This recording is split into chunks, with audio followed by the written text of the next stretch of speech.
We are surrounded on all sides, above and below, within and without, by love, protection, divinity, and magic. The circle is cast, and so it is. Hello. My name is Chelb. My pronouns are they, them. This is Phasecraft Collective, your weekly check-in with the tarot to get the vibes, to see what's possible, to see what energy is available for the week to come. This week, the week of December 16th, the week of the winter solstice, the week of our transition into Capricorn season, the week of Venus and Jupiter trining. Maybe that feels like an astrological word that is real. Jupiter and Venus are doing something and they're having a great time, and hopefully their great time also will give us a great time. As I mentioned before, I'm not like really an astrologer. I just regurgitate talking. Mercury is stationed direct now. I'm supposed to be able to speak clearly. What is going on? I just regurgitate what I hear from actual astrologers. But 2025, I do really want to get into learning astrology for real, which is great. Anyway, getting ahead of myself. We still have 2 weeks left of 2024. Savor it. Be with it. Be in it.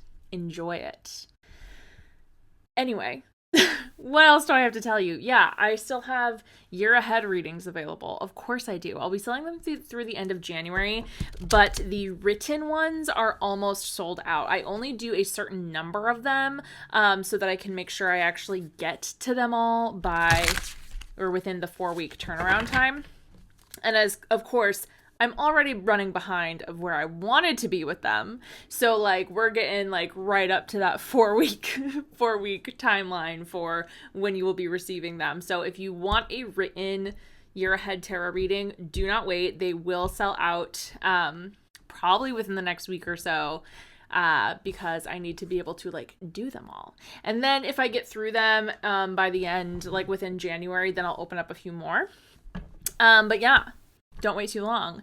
And then, of course, we have the 30-minute and the 60-minute year ahead readings, which are live, virtual on Zoom, where you get your little overview of your personal card of the year, the collective card of the year, your personality and soul cards. We get a card and an oracle card for each season. We break it down, we get into it. And then the 60-minute is month by month. Here is the vibe, here's the energy. Let's see what's possible. It's a super great, fun time, and you should get one. I'm not biased. Additionally, Manifesting Magic, my January 1st workshop about setting goals and intentions and using tarot and magic to like actually do them is happening January 1st, 6:00 p.m. Central. 2 hours. We'll be doing like some exercises to like find your values and set goals. Yeah, it's great. I love doing this workshop every year. So all that info will of course be in the episode description. I do also have e-gift cards available for 30, 60, and 45-minute tarot readings. So if you need like a last minute gift for someone, you just have to email me. Or do I have them for purchase now? I do. You can order it through my website. You get an e-gift card sent to you for you to distribute to the person that you want to give to. Because the way that my website works, like I can't just sell gift cards through the thing, because then it doesn't actually work. It's a whole mess. But anyway, all of that is available to you. And yeah. I think that's it for now. I do have a couple more things to mention, but I'll leave that for the end. So like make sure you stay until the end to hear a couple more also very exciting announcements.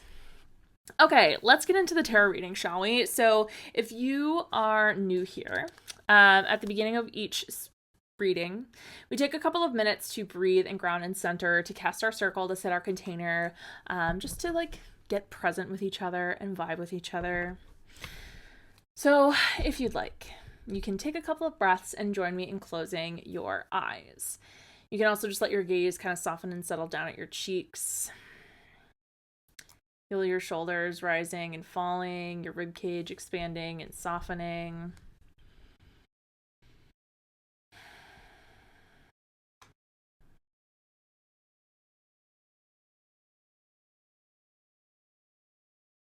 And let yourself, with the power of your breath, become aware of where your body is making contact with the ground, whether it be your feet on the floor, your seat in a chair, your back on a bed. Let the downward energy and motion of each exhale bring your attention to that anchor point.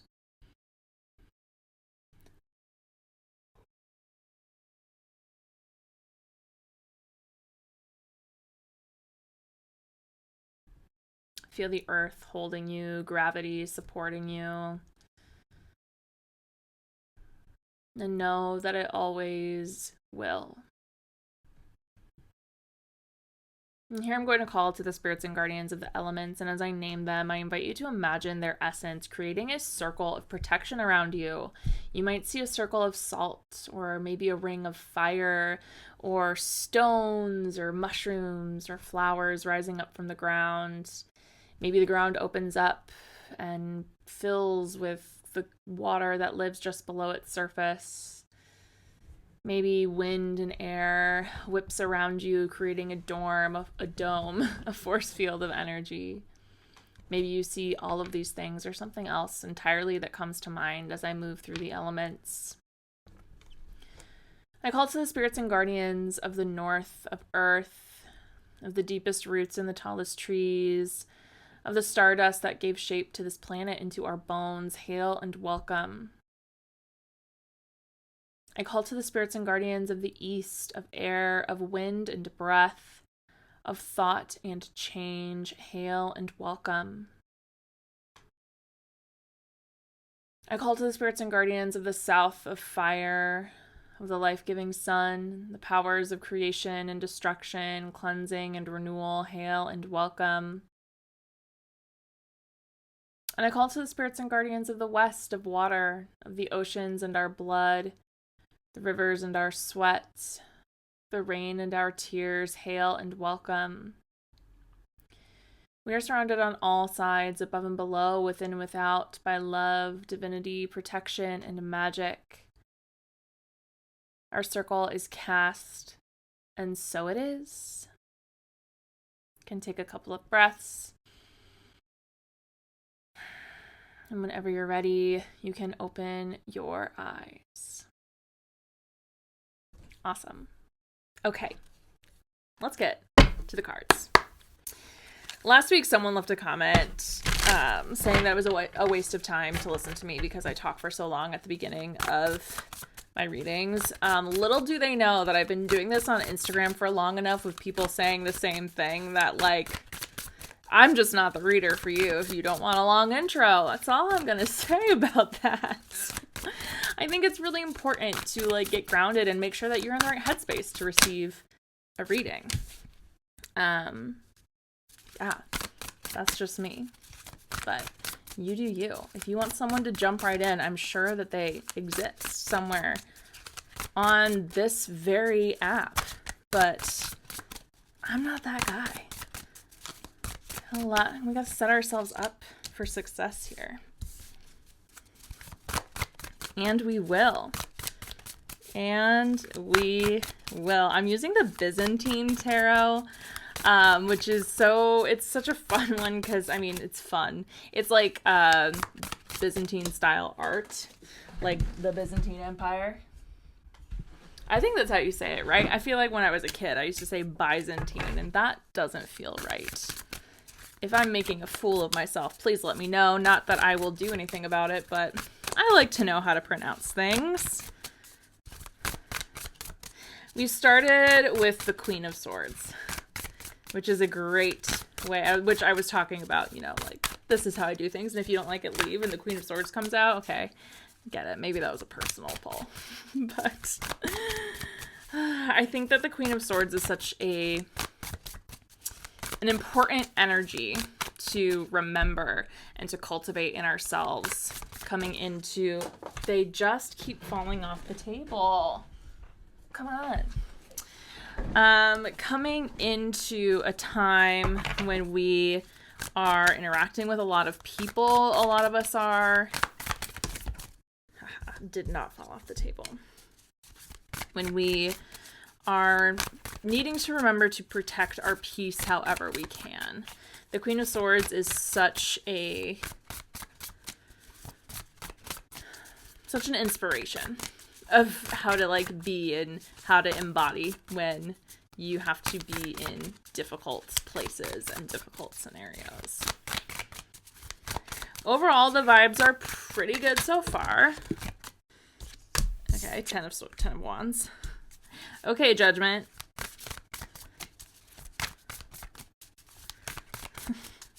Good vibes, and then like major awakenings. But isn't that just the way it is?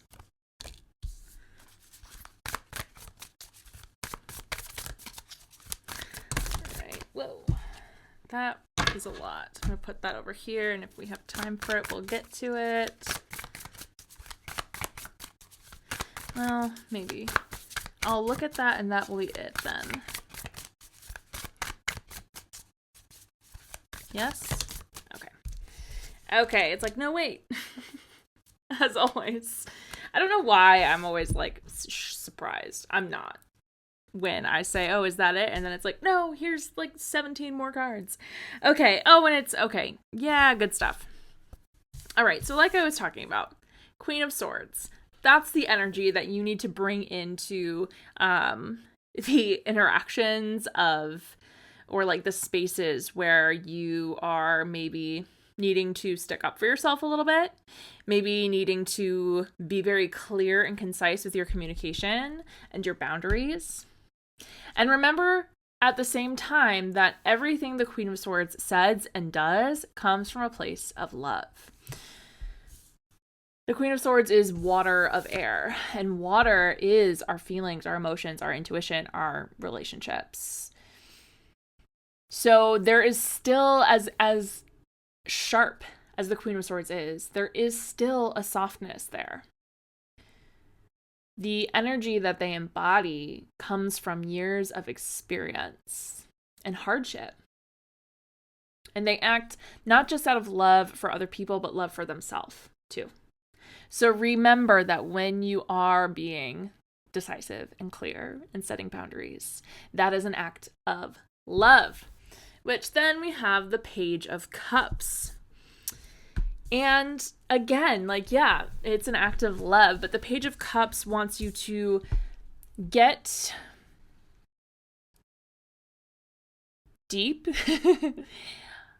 find ways to ask and delve into the heart of the matter. Get curious, explore. Don't be afraid to feel any feelings that come up and use them as a supportive foundation for the Queen of Swords. Not like, don't worry about getting carried away with them. Let them exist. Ask them what they've come to teach you or share with you, because our emotions are usually there for a reason. A lot of times they're there to protect us, right? So instead of pushing them away, invite them in and see what you can do when you give them a little bit of direction. Yeah, okay. So then we have both the 3 and 5 of Wands. And this really feels like an invitation to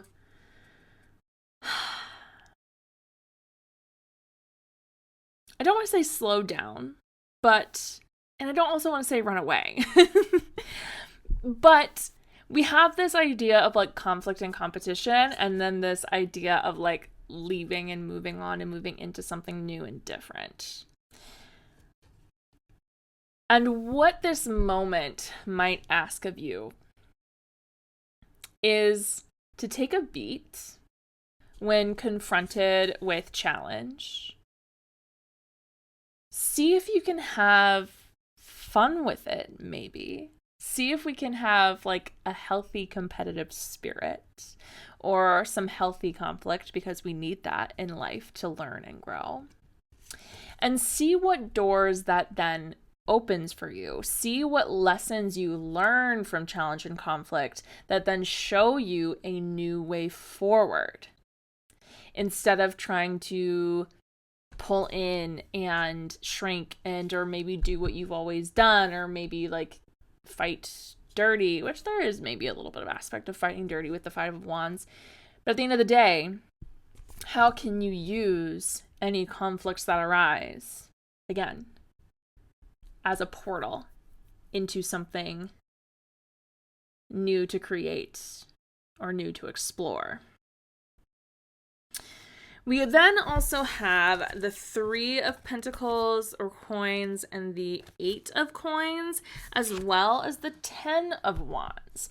So I love the Five of Wands and the Three of Wands, followed by the Eight of Pentacles and the Three of Pentacles, because then it's like, maybe this conflict is arising to show you exactly who you want on your team for the work that you're about to embark on. And the Ten of Wands then saying, make sure that as you walk through the portal that the Three of Wands opened for you, you're only bringing what and who will serve the joy of learning and working and growing. What is available and open right now is is dedication, is focus. But you cannot distract yourself with, petty fights, with the responsibilities or obligations that you have to other people. It's time to pare things down and only take seriously the relationships that show you that they want to help you grow and expand. And it's not like cut everyone off as much as it is notice who is actually willing to work with you to maintain and build and grow together, as well as on your own. Because in order for any relationship to work, you must be able to work together to grow and evolve, and then you must be able to allow each other to do the same. Which, that theme, very present in Judgment and the Sun. Judgment and the Sun, we also have the Two of Wands reversed and the Seven of Coins, which I will come back to in a second. So as we move through and as we find new ways to grow and expand, and we're bringing like all the cool people with us, Judgment kind of has that same deal. Like, get real with how a lot of the times we read those cards and it's very much about other people, right? We're like, okay, well, who is being bad to me? Who do I not want around for this, and this reason? But also take a moment to reflect on your own actions, how you have contributed to conflict in the past, whether good or bad. How you have potentially used, again, like responsibility, obligation to distract yourself, to block yourself. And what would happen if you let yourself fully awaken to the ways in which you keep yourself bound? What would happen if you fully let your full, pure, bright energy shine through?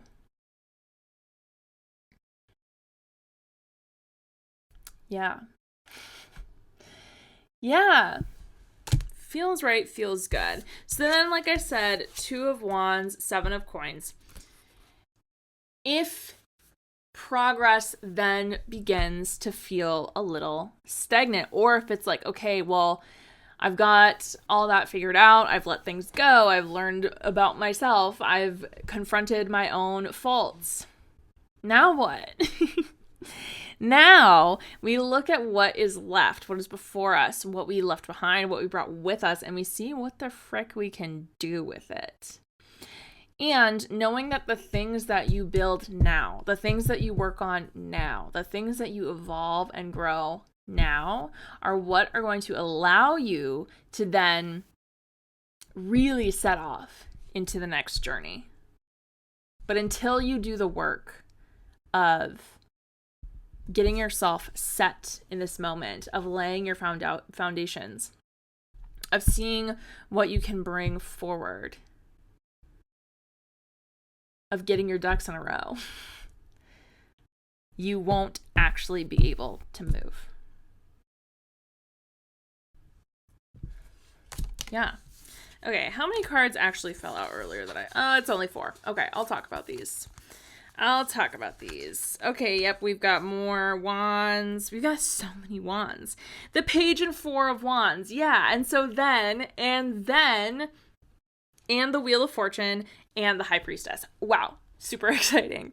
So then you have the energy, the passion, the curiosity to go forward and to learn and to explore and to experience and to remember that even as a new chapter, a new page turns, there will always be work to do. It's maintenance. We're grounded and stable in what we want and how to get there, but the path may change, may vary, new factors may come into play. And staying flexible and staying ready and staying curious will help you continue and help you always push forward. We also always need to remember that there will be things out of our control.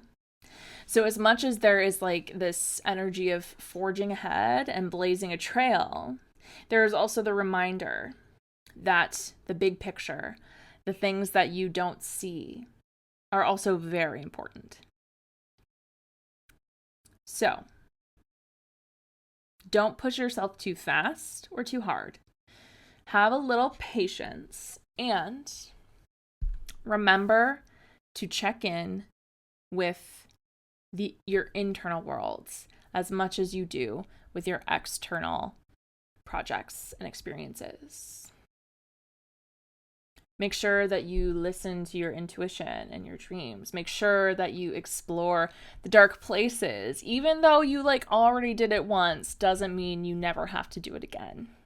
Shadow work is an ongoing practice. It is not a one and done experience. And so the High Priestess is always there to remind you, to beckon you back to that internal work whenever you need it. Bottom of the deck, 7 of Swords. So this is kind of coming back to that being honest with yourself about what you have contributed. Be honest with yourself when you start acting in a way that is potentially dishonest with yourself and with others. And always make sure that the choices that you make and the things you pursue, you're doing it for the right reasons. And only you can truly know what the right reasons are. But just make sure that you feel fully aligned with everything that you do as much as possible. It's not always 100% possible in the world that we live in, but do your best. Okay, what a vibe. I'm into it. I'm here for it. Okay, let's go ahead and close the circle, and then I'll tell you a couple more exciting things. So, if you'd like, you can once again join me in closing your eyes, taking a couple of breaths, letting everything kind of land and settle.